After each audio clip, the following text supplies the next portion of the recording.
ማንንም አላሰናበትኩም። እነሱን ያጠፋቸው አንድ ነገር ብቻ ነው፣ እምነት የሚባል አደጋ። የሐሳብ ስለ ቂም አይደለም፣ ስለ ድንበር ነው። ግንኙነቶችን የሚያፈርሰው ርቀት አይደለም፣ የተሰበረ እምነት ነው። እምነት ልክ እንደ መስታወት ነው። አንዴ ከተሰበረ መልሰህ ልታጣብቀው ትችላለህ፣ ግን ስብራቱ ይታያል። አንዳንድ ሰዎች ራሳቸው በሚያደርጉት ተግባር ከህይወት ይወጣሉ።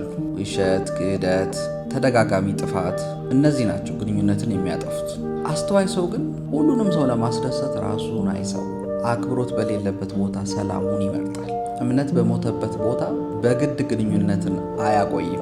በነገራችን ላይ ሰዎችን ማጣት ሁልጊዜ ኪሳራ አይደለም። አንዳንድ ጊዜ ሰላምህን፣ ክብርህን እና ማንነትህን መጠበቅ ነው። ስለዚህ ማንንም አትጥላ፣ ቂምም አትያዝ። ግን አንተነትህን የማያከብር ሰው በራሱ ድርጊት ከህይወት እንዲርቅ ፍቀድለት። ምክንያቱም አንዳንድ ግንኙነቶች የሚያበቁት በጥላቻ ሳይሆን በተሰበረ እምነት።